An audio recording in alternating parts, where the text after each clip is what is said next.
Hello everyone. Last class में हम पढ़ रहे थे डी एल्बर्ट प्रिंसिपल। ठीक है, तो लास्ट क्लास में हमने क्या पढ़ा था? D'Alembert principal.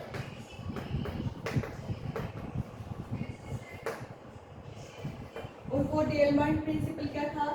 अगर किसी सिस्टम के बात करें जिसमें n नंबर ऑफ पार्टिकल हैं, तो उसके लिए अगर उसके ऊपर एक फोर्स अप्लाई हो रहा है Fi, और रिवर्सेबल फोर्स क्या है?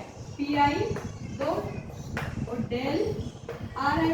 ये क्या होता है? Del Ri virtual displacement. ये क्या होता है? Equal to 0। लास्ट क्लास में हमने पढ़ लिया था। इसको क्या बोलते हैं? D'Alembert principle. अब इस डी एल्बर्ट प्रिंसिपल की हेल्प से ही अपन क्या पढ़ेंगे? लेजेंडर इक्वेशन पढ़ेंगे, सॉरी लाग्रांज इक्वेशन पढ़ेंगे। ठीक है, तो अपन क्या पढ़ेंगे? Lagrange equation from D'Alembert principle. ठीक है, तो आज का हमारा टॉपिक है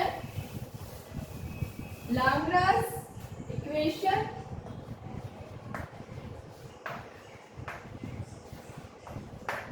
Lagrange equation from D Albert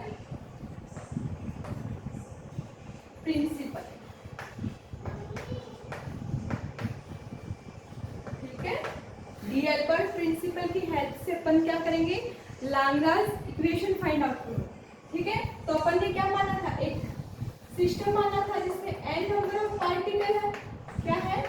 n particle system. ठीक है, तो उसके according to D'Alembert principle, according to D'Alembert principal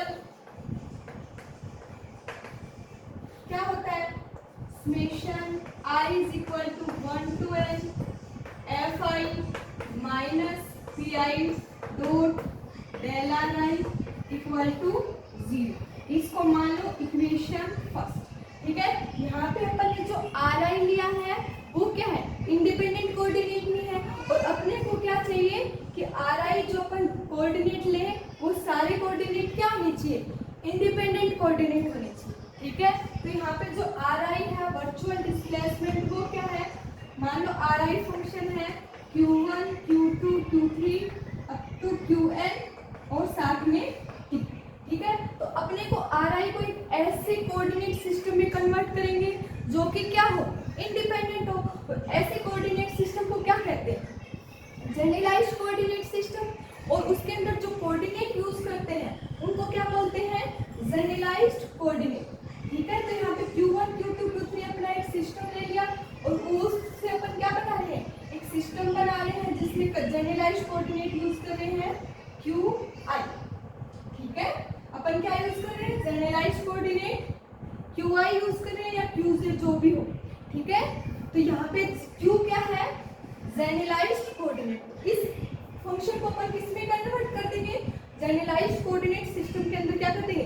convert कर देंगे, जो कि क्या होता है? इंडिपेंडेंट। देखो Qi क्या है? जनरलाइज्ड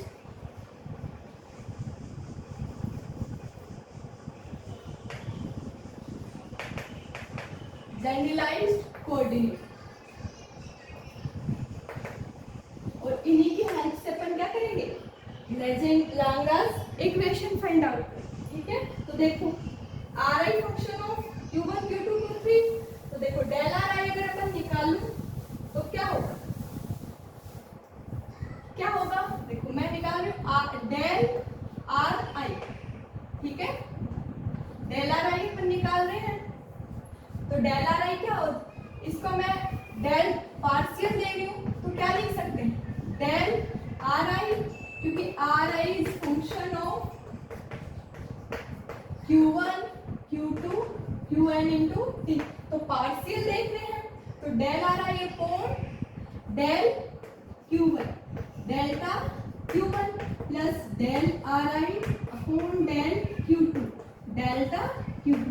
अब तो ये चलता जाएगा del Ri upon del Qn delta Qn plus upon del T into delta T.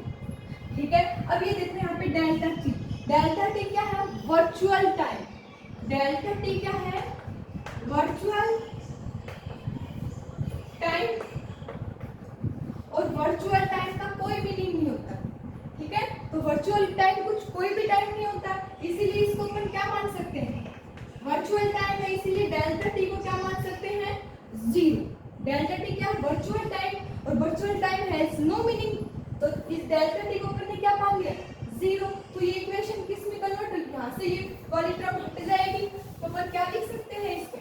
इधर लिख रही हूँ delta T equal to zero because it's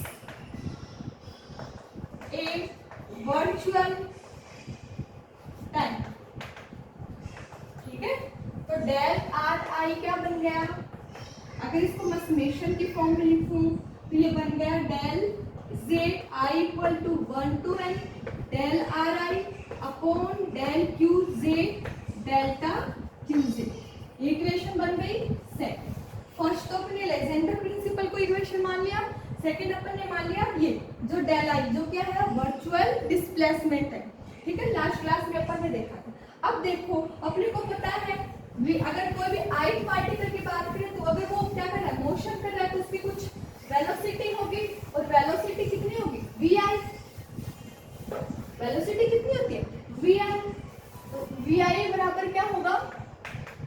del are I upon या फिर कंप्लीट डी आर आई अपॉन डी टी। यही होता है velocity. अगर मैं इसी को फंक्शन के फॉर्म में कन्वर्ट कर दूं तो ये क्या बन जाएगा? वी आई क्या बन जाएगा? Del are I upon del क्यू1 का फंक्शन है, और डी क्यू1 upon D t plus del are I upon del क्यू2 डी क्यू2 अपॉन डी टी। और ये चलता जाएगा, लास्ट में क्या होगा?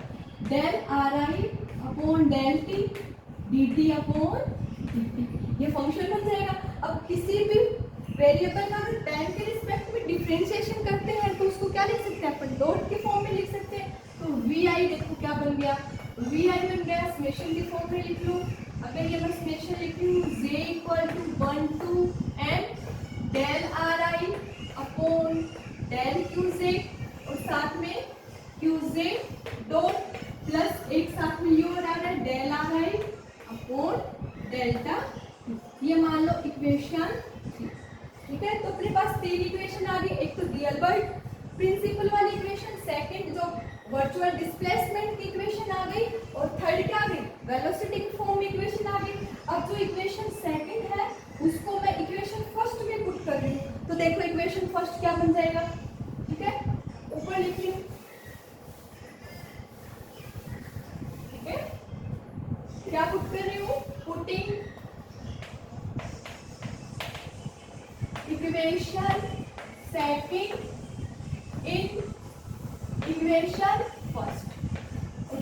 इक्वेशन फर्स्ट में पुट करेंगे तो summation I is equal to 1 to n F I minus P I dot, और साथ में इसके फंक्शन की value summation J equal to 1 to n del are I की जगह पुट करना है। ये क्या बनेगा? Del are I upon del Q J, और साथ में डेल्टा क्यूजे, यही बनेगा इक्वल टू 0। ठीक है, अब देखो इन दोनों को अंदर मल्टीप्लाई कर दो, और समेशन एक साथ ले लो। समेशन आई के साथ भी है और जे का भी है, तो मैं इसको लिख रही हूँ समेशन आई समेशन जे, कहाँ से कहाँ तक? 1 to n। ठीक है, अंदर अगर मैं इसको मल्टीप्लाई कर रही हूँ तो ये क्या बनेगा?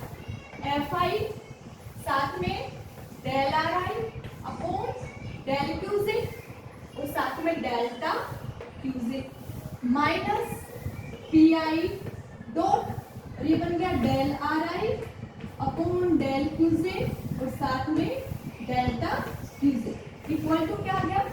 0। देखो ये वाली टर्म देखो, ये क्या कर रही है? देखो वेरिएबल क्या है? पोजीशन का फैक्टर है, और क्यूजे भी क्या है? कोऑर्डिनेट है, पोजीशन का कोऑर्डिनेट है। तो अगर इसकी डायमेंशन में है तो ये क्या हो गई? डायमेंशन लेस, बस साथ में क्या बचा है? F I. अगर मैं इसका फैक्टर देखो F I del are I upon del Q J. तो ये क्या हो गया, ये तो डायमेंशन, इसके तो डायमेंशन लेस हो गया, खाली बचा क्या फोर्स, तो फोर्स के डायमेंशन है, तो इसको क्या मानेंगे कैपिटल क्यूजे। तो putting F I del are I upon del Q J is equal to capital Q J, और इसको बोलते हैं जनरलाइज्ड